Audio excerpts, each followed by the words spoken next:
ఎవరు అగో గాళ్ళు ఎవరో తిరుగుతారట దొంగలు పాకెట్ మార్గాలు ఒక గసంట ఆయన ఇయ్యాల మన కర్మ ముఖ్యమంత్రి అయ్యిండు ఎంత ఘోరం అంటే ఎంత అన్యాయం అంటే ఎన్నడూ ఇంత దివాలాకోరు మాటలు ఏ ముఖ్యమంత్రి కూడా మాట్లాడలే నేను ఢిల్లీకి పోతే నాకు అపాయింట్మెంట్లు ఇస్తలేరు నన్ను దొంగ లెక్క చూస్తుండ్రు మరి దొంగను దొంగ లెక్క కాబట్టి ఎట్లా చూస్తారు నాకు అర్థం కాదు నన్ను దొంగ లెక్క చూస్తుండ్రు అని ముఖ్యమంత్రి చెప్తున్నాడు దొంగ లెక్క చూస్తుడే కాదట నేను ఢిల్లీకి పోతే అపాయింట్మెంట్లు ఇస్తలేరు ఎక్కడ చెప్పులు ఎత్తుకపోతాడేమో అని చెప్పి నాకు నన్ను కలవలిస్తారేరా అంటుండు గిసొంటోడు మన ముఖ్యమంత్రి అందుకే నేను మీకు దండం పెట్టి చెప్పేది जुबली हिल्स లో ఉండే మా అన్నదమ్ములకు कांग्रेस को एक सबक सिखाने का जबरदस्त मौका आज जुबली हिल्स के जनता के पास हमारे भाइयों के पास बहनों के पास है आप याद रखिए आज तारीख में ऐसी कोई रियासत नहीं थी जिसमें आपका कोई भाई वजीर नहीं था कांग्रेस के हुकूमत में पर आज पहली बार तेलंगाना में ऐसी हुकूमत है जहां ना कोई एक एमएलए है एक एमएलसी है मुसलमान वरना एक कोई वजीर है ఇంకొక మాట పోయినసారి ఇక్కడ అజారుద్దీన్ గారు పోటీ చేసిన మీ అందరికీ తెలుసు ముఖ్యమంత్రికి కూడా తెలుసు అజారుద్దీన్ గారు మరి మళ్ళా టికెట్ అడుగుతాడేమో అని చెప్పి ఏం చేసిండు ఈసారి ఆయనకి ఏదో ఎమ్మెల్సీ ఇస్తున్నా అని చెప్పి ఒక కాగితం ఏదో తయారు చేసి ఆయన ముఖాన కొట్టిండు ఆయనను కట్టుకొట్టిండు బక్రా చేసిండు ముఖ్యమంత్రికి కూడా తెలుసు అది నిల్వది అజారుద్దీన్కి ఇచ్చే ఎమ్మెల్సీ కోర్టులో నిలబడది కోర్టులో ఆల్రెడీ కేసు నడుస్తున్నది అట్లాగే పక్కన షేక్పేట్ల ఖబరస్థాన్కు జాగా ఇచ్చినా అన్నాడు అక్కడ పోతే అది నిలబడది కోట్ల అని తెలుసు ఆర్మీ వాళ్ళు వచ్చి వాళ్ళు నిలగొట్టిరు అక్కడ అట్లాగే 42% రిజర్వేషన్ అంటాడు అది కూడా కోట్ల నిలబడదని తెలుసు ముఖ్యమంత్రికి తెలిసి ఇవాళ జూబ్లీ హిల్స్ ప్రజల్ని బీసీలని మైనారిటీలను మోసం చేస్తా ఉన్నాడు అందుకే మరి జూబ్లీ హిల్స్ లో కాంగ్రెస్ పార్టీని చిత్తుగా ఓడిస్తే తప్ప మరి ఈ హామీలు అమలు కావు జూబ్లీ హిల్స్ గల్లీలో మీరు పంచుకొడితే ఢిల్లీలో అధిష్టానం అదిరి పడాలి రేపటి రోజున ఖచ్చితంగా ఒక్కొక్క వాగ్దానం అమలు కావాలి మీ అందరినీ మేము కోరేది మళ్ళొక్కసారి బుల్డోజర్ కావాలనా లేకపోతే మరి కారు కావాలనా ఒక్కసారి మీరు యాద్ చేసుకోండి ఇంకొక మాట కూడా నేను మీకు చెప్పాలి నిన్న మొన్న మనోళ్ళు తిరుగుతుంటే ఇగో మాకు 1596 రూపాయల మాకు వాటర్ బిల్లు వస్తుందన్నా అని చెప్పి ఒక ఆయన ఇంకొక ఆయన ఏమన్నా మాకు 4000 నల్ల బిల్లు వస్తుంది కేసీఆర్ ఉన్నప్పుడు బిల్లు రాలే కాంగ్రెస్ రాగానే ఇవాళ ముక్కు విండి నల్ల బిల్లులు వసూలు చేస్తున్నారని చెప్పి ఇంకొకరు మాట్లాడుతూ ఉన్నారు నేను మీకు చెప్తా ఉన్నా ఇది శాంపుల్ మాత్రమే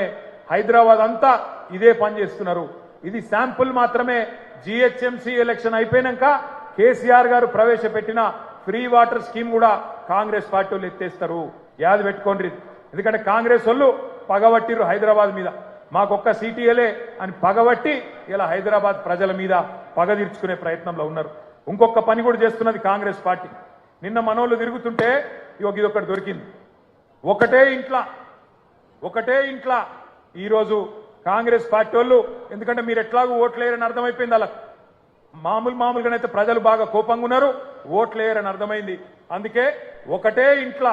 43 దొంగ ఓట్లు రాయించారు ఒక్కొక్క ఇంట్లో 43 దొంగ ఓట్లు మొత్తం కలిపి వేల సంఖ్యలో దొంగ ఓట్లు కూడా రాయించారు మేము దాని మీద ఎక్సర్సైజ్ చేస్తున్నాం ఎట్లా దాన్ని ఎదుర్కోవాలో ఎదుర్కొందాం కానీ మిమ్మల్ని కోరుతా ఉన్నాం హైదరాబాద్లో జనరల్గా ఓటింగ్ తక్కువ అవుతుంది మీ అందరికి తెలుసు ఎప్పుడు 50% దాటది అందుకే మనం చేయాల్సింది రాబోయే నెల రోజుల పాటు ఇంటింటికి పోవాలి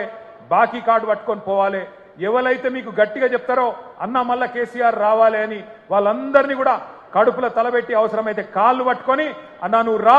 ఓటింగ్కు రా ఓటై అవతల దొంగ ఓట్లు రాయించుకున్నారు ఆ దొంగ ఓట్లతో గెలిచే ప్రయత్నం చేస్తున్నారు మనం నిజాయితీగా కొట్లాడదాం దయచేసి మీరు రండి అని చెప్పి ఇంటింటికి పోయి బతిమలాడుకోవాలి తెచ్చుకోవాలి మన నాయకులు దగ్గర 55 మంది మరి వివిధ జిల్లాల నుంచి ఇన్ఛార్జీలుగా ఒక్కొక్క క్లస్టర్కి ఇన్ఛార్జీలుగా 1000-2000 ఓట్లకి ఇన్ఛార్జీలుగా జిల్లాల నుంచి వచ్చినారు వాళ్ళందరినీ కూడా నేను రిక్వెస్ట్ చేస్తా ఉన్నా ఇంటింటికి పోదాం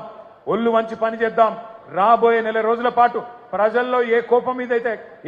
అయితే కాంగ్రెస్ పార్టీ మీద ఉన్నదో అది పూర్తి స్థాయిలో ఓటు రూపంలో మళ్ళీ కాంగ్రెస్ को ఒక శిక్ష పడేదాకా కష్టపడి పని చేద్దామని చెప్పి విజ్ఞప్తి చేస్తూ आखिरी में मैं इतना ही बोलना चाहता हूं हमारे कांग्रेस पार्टी के लीडर कैसे है बोले तो आज बोराबंडा में हमारा एक भाई था मोहम्मद सरदार उस सरदार को जब वो पार्टी नहीं बदलना चाह रहा था उसके पीछे पड़ के उसका दुकान को तोड़ देके उसके धंधे को तमाम कर देके उसको खुदकुशी करने पे मजबूर कर दिए। वैसे ही हर भाई को सता रहे हैं, हर बहन को भी आज कांग्रेस वाले सता रहे हैं। इनको सबक सिखाने का एक जोरदार मौका है। ना आपका नुमाइंदा है कांग्रेस की हुकूमत में, ना आपका कोई आपको दिया हुआ कोई वादा भी मुकम्मिल किया कांग्रेस पार्टी ने। 4000